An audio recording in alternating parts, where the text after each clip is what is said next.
What is up, podheads? Tony here, and I'm back again with an In Real Time with the boys, Anthony and Nate.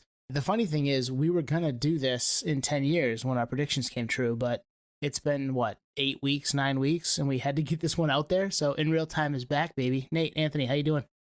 Good, man. You're right. I mean, in real time drink, first of all. Secondly, things are moving so quickly that we actually have to do this in real time drink because it's moving at such a rapid cadence that we don't have a choice. Slow down. You're moving too fast. So what we're talking about, back in episode 149, we talked about, what was it, the Pod to the Future episode, where we talked about what shows it will look like in 10 years, what AI will look like in music in 10 years.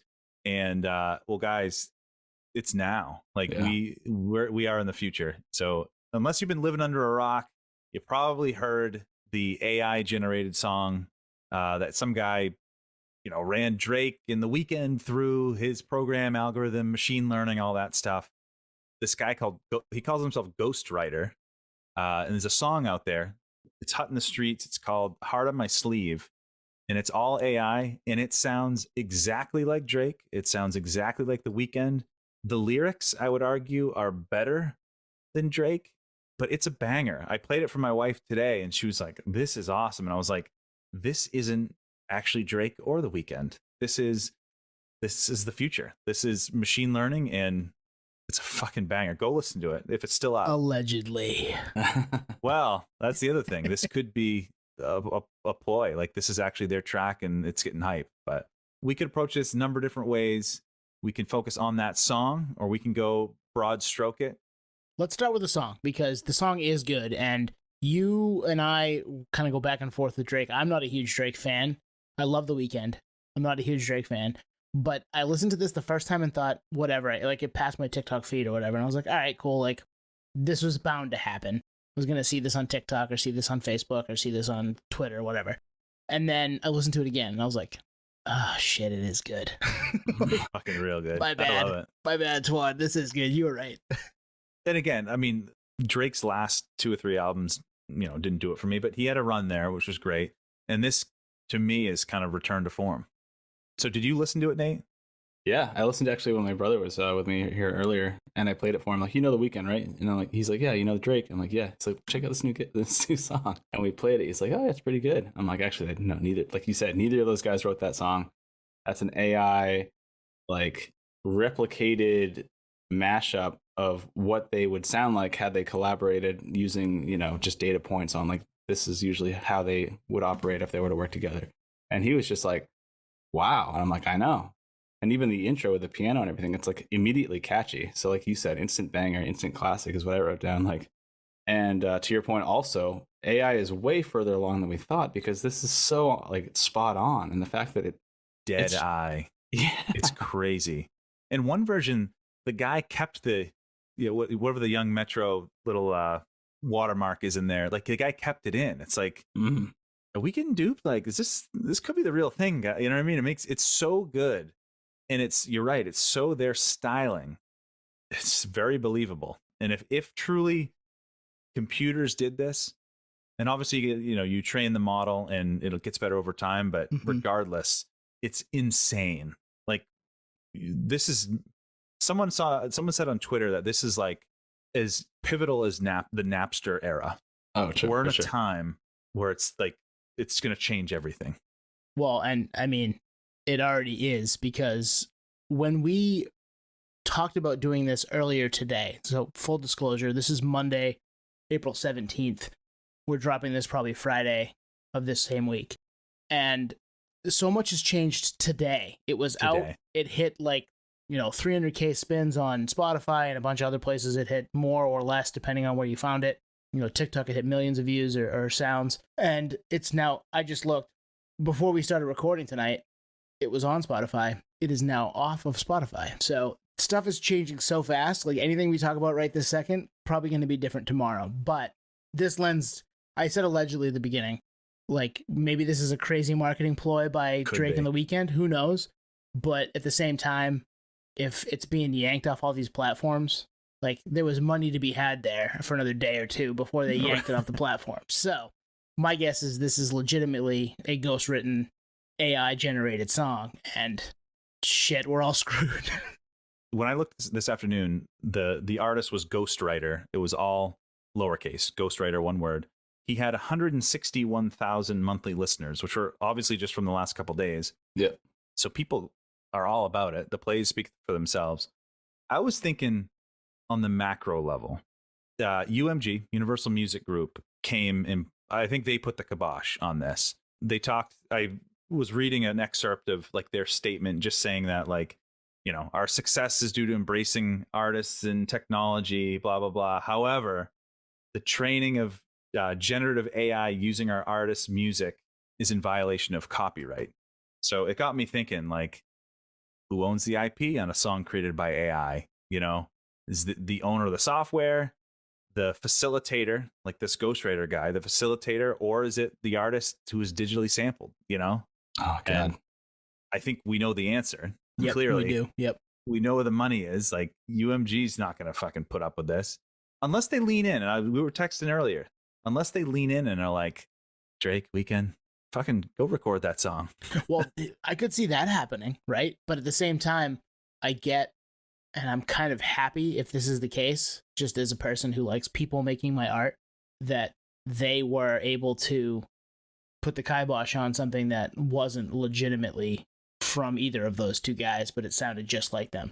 I mean, go if you scroll through TikTok at any point in time in the next, 12 hours, and you follow anything musically, you're gonna get Kanye doing Third Eye Blind. You're gonna get Drake doing Munch. Yeah, you're gonna get Kurt Cobain doing Soundgarden. It's just there's a million of those out there right now, but those are all songs that are established and they're not being put on a platform to make money.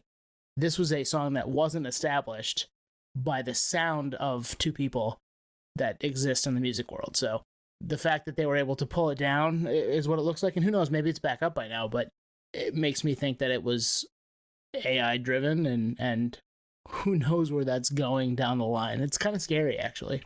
Yeah, you said it with the Napster analogy. Like the rules haven't even been written yet in terms of what violations are being broken. It's really just likeliness or likeness of said, this sounds like these Drake and Weeknd type artists funneled through, whatever, I don't know, similarities they have usually put out as some kind of output over the years, and this is what it spit out. I mean, and to the point where maybe it's a marketing ploy, I could very well see a record label being like, let's spin this, buy it off this fucking ghostwriter guy, offer him $1 million, whatever. It's nothing. That's no money for us. Take it and say it's a marketing ploy and spin it and take all the royalties from it. They could. And then it's in-house, And then I started thinking when we were talking actually just now, is someone, not to shit on the band, I know you're seeing him, Twan, and I'm going to go see him too. Blink, Edging, not the strongest single. So, dude, if Blink 182 wanted to just be like, fuck, let's do this and have it rate our album and know it's going to be a banger and just go with that. And yeah, we'll say it was ours, How would you know? You wouldn't know unless you were there to see it. So you said something there that I was going to bring up, which is likeness. So like Olivia Rodrigo, Good For You, Paramore, Misery Business, Sam Smith, Stay With Me, Tom Petty, Won't Back Down. Like those were lesser offenses than what's happening now. So this is going to get shut down. And it did. I mean, it happened today. Yeah. We're going to be in a spot where all this stuff is indecipherable, though. That's the scary part for me. Exactly. It's like, we're going to have all these people making these songs, and it's going to be like, unearthed footage of Chris Cornell singing such and such a song. It's like, that's not legitimate. This is, you just AI'd the shit out of that, and now it sounds like, whoever from whenever, and I don't know if it's real or not. And we're heading into that world where the deep fakeness of all of it is... Oof, it's scary. We need to get on top of that before it becomes kind of the death knell of all of this.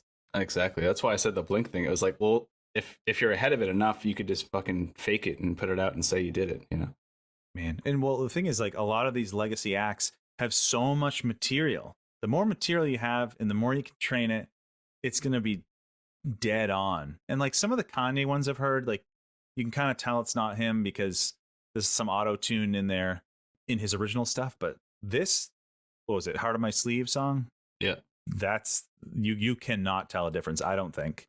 No, it's very, very similar sounding to both Drake and The Weeknd. And Have we heard anything from either of those guys? I bet by now we have. When this drops, they probably have. But to this point today, on the 17th of April, I don't think we have yet, right?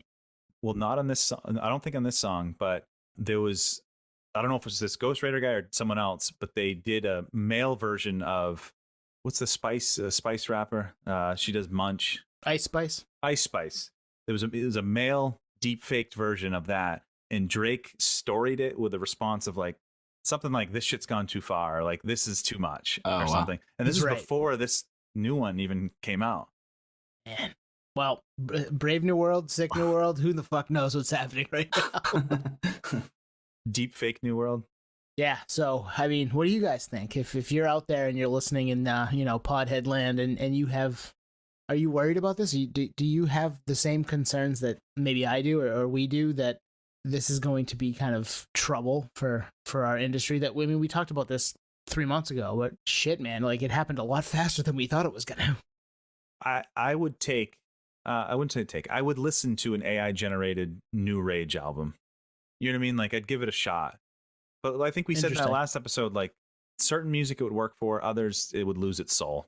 I'll stay on the sidelines, I think. I don't know if I want to support it, because I think you're right, Tony. It's going to get messy with what's the real and the fake. It's like any industry, there's fakes, fake Michael Jordan rookies out there. Yeah, exactly. And I did text this to you guys earlier today. I do think that hip hop is the easiest by far genre to do this to right now. That's why we haven't seen like a brand new, Nirvana song just yet. We've heard. No, we have. Oh right, yeah, there was one, wasn't there? There was one. Yeah, good point. Okay. Well, there aren't a lot of them, is my point. Right. The hip-hop ones, I think, it can be made pretty quickly and pretty easily, which, what does that say for that? It's kind of a bummer, too. Yeah. Man. Good combo. Scary times. Let us know. Listeners, let us know. If you're here for it, you hate it, or if you are a Ghostwriter, let us know. Yeah, hit us up, Ghostwriter. We'll talk to you. Oh, man. See ya. Peace, buttheads. Cheers.